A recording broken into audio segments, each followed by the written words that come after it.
Good morning, students. Now we will continue with the next topic, that is your drift velocity.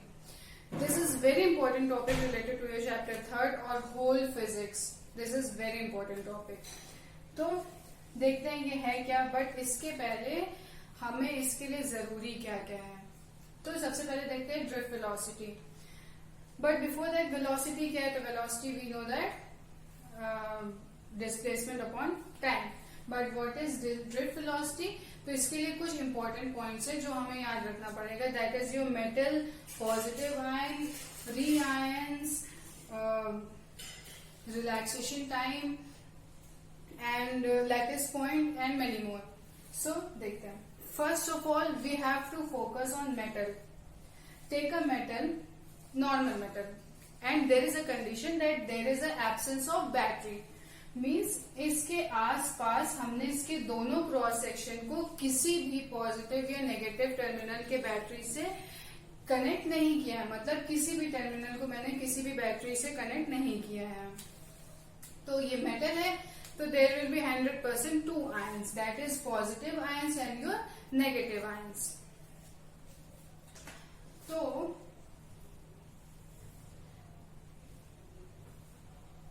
एक किसी भी atom पे electron we know that present at the outer most part of the atom. तो जब भी it gets energy externally from anything, means इसको किसी भी आउटर एरिया से मैंने एनर्जी प्रोवाइड करा है, तो इलेक्ट्रॉन आपकी क्या हो जाता है? एग्जिट कर जाता है. ये इलेक्ट्रॉन आपके क्या हो जाते हैं? फ्री हो जाते हैं. ये एटम क्या करता है? रिलीज कर देता है इलेक्ट्रॉन को. तो ये आपके कैसे हो जाते हैं? Free ions. और ये नेगेटिव आयंस आपके फ्री हो जाते हैं. और ये जो बचता है आपका, ये कैसा बचता है? ये होता है आपका पॉजिटिव आयन. ये आपका रिलीज कर दिया नेगेटिव, तो आपका ये क्या बन जाता है? पॉजिटिव. ये पॉजिटिव आयन बन गया and this is your negative ion. और ये जो आपका यहाँ पे एग्जिट कर गया, ये आपका हो जाएगा free ions and this will become your positive ion. But in metals, these kind of ions doesn't perform any kind of motion. Metal में ये पॉजिटिव नेगेटिव आयन कभी भी मोशन नहीं करते हैं. मेटल के अंदर ये हमेशा किसी न किसी एक फिक्स पॉइंट पे सेट होते हैं. क्रिस्टल स्टडी के स्ट्रक्चर में ये पता चला है कि किसी भी मेटल के अंदर जो पॉजिटिव आयन होते हैं वो हमेशा फिक्स होते हैं एक पॉइंट पे, and that point is known as lattice point. जिस पॉइंट पे ये फिक्स होते हैं पॉजिटिव आयंस, उसे हम कहते हैं लैटिस पॉइंट. तो अभी तक हमने क्या पढ़ा? एक मेटल के अंदर पॉजिटिव नेगेटिव आयन वो जो आपका नेगेटिव आयन को रिलीज कर देता है, एंड नेगेटिव आयन आपके क्या हो जाते हैं? फ्री आयंस हो जाते हैं. एंड ये पॉजिटिव आयन जो होते हैं वो हमेशा पेरेंट्स एटम भी कह सकते हो आप, क्योंकि वो रिलीज करते हैं इलेक्ट्रॉन्स. तो वो पॉजिटिव आयंस क्या होते हैं? हमेशा आपके फिक्स होते हैं. और वो फिक्स पॉइंट जिस पे होते हैं वो होता है आपका lattice point. In positive ion के बीच में जो डिस्टेंस होता है, जो स्पेस होता है, ये स्पेस जो आपको प्रोवाइड करते हैं, ये इसमें आपके इलेक्ट्रॉन क्या करते हैं? मूव करते हैं. इसमें आपके इलेक्ट्रॉन क्या करते हैं? मोशन करते हैं. तो ये इनके मोशन कैसा होगा? रैंडम मोशन होगा. रैंडम मोशन है तो ये किसी भी डायरेक्शन में जा सकता है, हॉरिजॉन्टल भी जा सकता है और वर्टिकल भी जा सकता है. अगर हमने उसको हीट प्रोवाइड कराया एक्सटर्नली, तो ये क्या करेगा? रैंडम मोशन करेगा. तो रैंडम मोशन कैसा हो सकता है? इस डायरेक्शन में भी हो सकता है और इस डायरेक्शन में भी हो सकता है. एंड लास्ट लेक्चर में आपने पढ़ा था कि अगर यहाँ पे इलेक्ट्रॉन मूव कर रहा है, तो मूवमेंट ऑफ इलेक्ट्रॉन से क्या बनता है? इलेक्ट्रिक करंट बनता है. तो क्या यहाँ इलेक्ट्रिक करंट बनेगा? नो. क्यों? क्योंकि यहाँ रैंडम डायरेक्शन पे चल रहा है, बट किसी भी यूनिफॉर्म डायरेक्शन में नहीं है. रिमेम्बर, करंट तभी बनता है जब इलेक्ट्रॉन्स आपके क्या होते हैं? यूनिफॉर्म डायरेक्शन होते हैं. Only then it will produce a current. ठीक है. तो यहाँ पे आपको करंट क्या होगा? Zero current. नेक्स्ट पॉइंट आप क्या याद रखोगे? Zero current. जब भी रैंडम मोशन करेगा तो क्या होगा आपका? कोई भी करंट फ्लो नहीं करेगा. तो अभी तक क्या? Metal ion, positive ion, metals positive ion, negative ions, free ions, lattice point and your zero current. Every point से क्लियर कि हाँ आपका सारे पॉइंट्स ये इतने क्लियर हो गए। और ये इनके ये पॉजिटिव आयंस आपके फिक्स्ड हैं, उसके बीच में जो स्पेस होगा उस स्पेस में आपके इलेक्ट्रॉन क्या करते हैं, मूवमेंट करेंगे। बट अभी तक क्या कर रहे हैं, ये रैंडम मोशन कर रहे हैं। और रैंडम मोशन कैसे कर रहे हैं, तो अभी अभी हमने बोला कि आपके मेटल को हम क्या करेंगे, एक्सटर्नली हीट प्रोवाइड करेंगे, तो उसकी वजह से इलेक्ट्रॉन क्या करेगा, आपका मूव करेगा। बट कैसा मूव करेगा, रैंडम। नाउ एक कंडीशन हमने यहाँ पे किया कि इनके दोनों क्रॉस सेक्शन को हमने बैटरी से कनेक्ट कर दिया। इसको क्या किया, एक बैटरी से कनेक्ट कर दिया ऑफ V वोल्टेज। तो ये V वोल्टेज वाला बैटरी क्या करेगा, इसमें इस मेटल में इसका क्या फर्क पड़ेगा या क्या परफॉर्म करेगा। तो बैटरी हमेशा एनर्जी प्रोवाइड करता है, तो ये प्लस एंड माइनस पे क्या असर करेगा, ये वाला प्लस माइनस आपका इलेक्ट्रिक फील्ड प्रोड्यूस करेगा प्लस से माइनस की तरफ। तो ये इलेक्ट्रिक फील्ड मैंने यहाँ पे आपको बना दिया कि इलेक्ट्रिक फील्ड इस डायरेक्शन में आपका बनेगा कब, जब हमने वहां पे बैटरी कनेक्ट की थी, पॉजिटिव और नेगेटिव हमने वोल्टेज दिया, तो वो आपके इस मेटल में इस डायरेक्शन में क्या किया, इलेक्ट्रिक फील्ड। इलेक्ट्रिक फील्ड आपको फर्स्ट लेक्चर में याद होगा कि क्या होता है, ठीक है। तो इलेक्ट्रिक फील्ड का काम क्या होता है कि कोई भी एक्सटर्नल इलेक्ट्रिक फील्ड का काम चार्ज आता है तो ये उस पर फोर्स लगाता है। तो भाई यहाँ पे भी तो बहुत सारे चार्ज है, तो ये उस पर भी तो फोर्स लगाएगा। ये एक्सटर्नल इलेक्ट्रिक फील्ड है जो इनमें रहे फ्री इलेक्ट्रॉन्स के ऊपर क्या करेगा, अपना फोर्स लगाएगा। और फोर्स लगाने की वजह से क्या होगा कि ये एक चार्ज पार्टिकल है, ये जो क्या कर रहा था, पहले रैंडम मोशन कर रहा था, पहले क्या हीट प्रोवाइड कर रहा था, तो रैंडम मोशन कर रहा था। बट अब क्या होगा, अब मोशन चेंज होगा।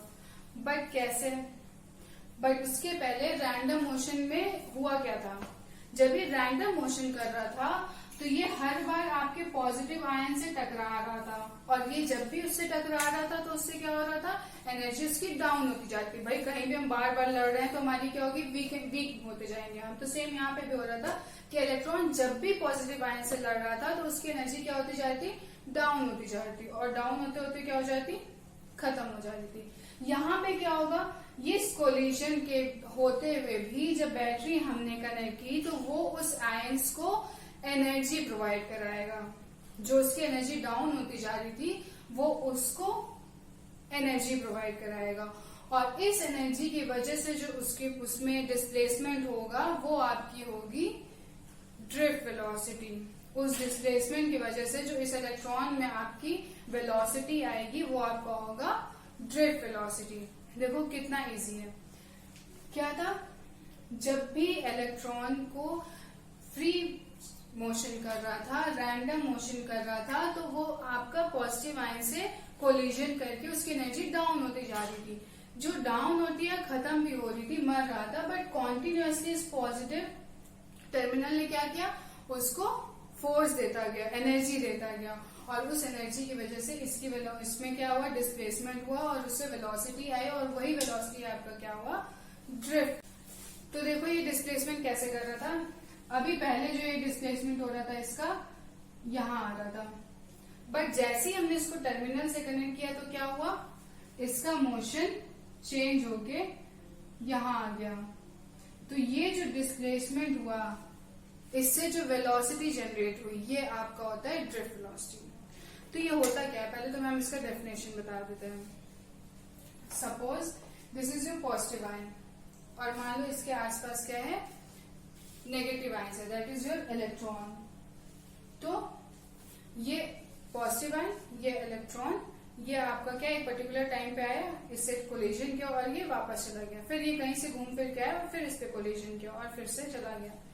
तो ये जो टू बैक कोलिजन है, इसका average time with this positive ion is known as your relaxation time. सबसे पहली चीज जो रिलैक्सेशन टाइम का कॉन्सेप्ट आया, वो रिलैक्सेशन टाइम क्या है आपका, टू सक्सेसिव कोलिजन के बीच में जो टाइम आपका होता है एवरेज टाइम, हर मतलब कोलिजन तो कई बार कर रहा है तो आपका जो मतलब कोलिजन्स के बीच का एवरेज टाइम होता है वो आपका रिलैक्सेशन टाइम होता है. Relaxation time is very important. तो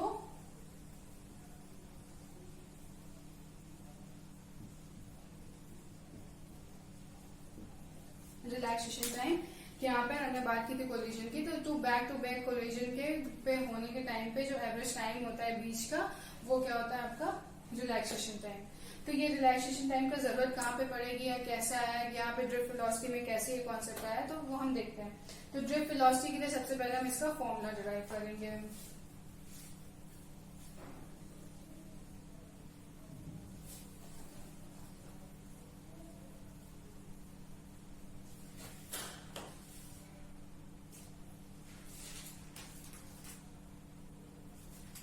सो E equals to F upon Q, जो आप पहले लेक्चर में भी पढ़े हो कि electric field equals to force upon charge.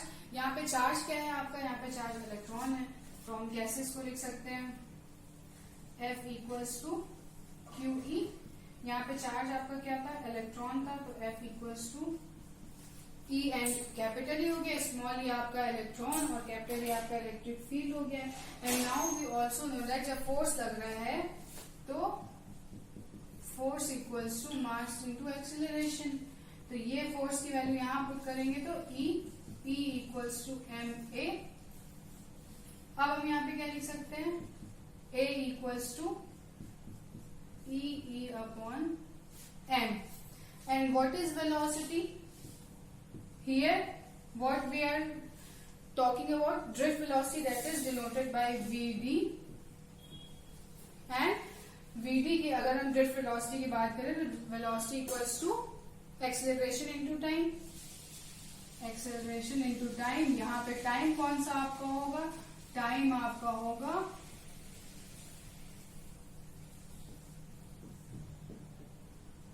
relaxation time. So acceleration की वैल्यू पुट किया हमने तो हमें क्या मिल जाएगा, E upon mt. This is your formula for drift velocity and drift velocity is very important for your whole chapter और you can say that for your physics. ये हो गया आपका फॉर्मूला किसके लिए, drift velocity. Drift velocity equal to E upon m into t. What is t? Here it is denoted by symbol like tau and it is your relaxation.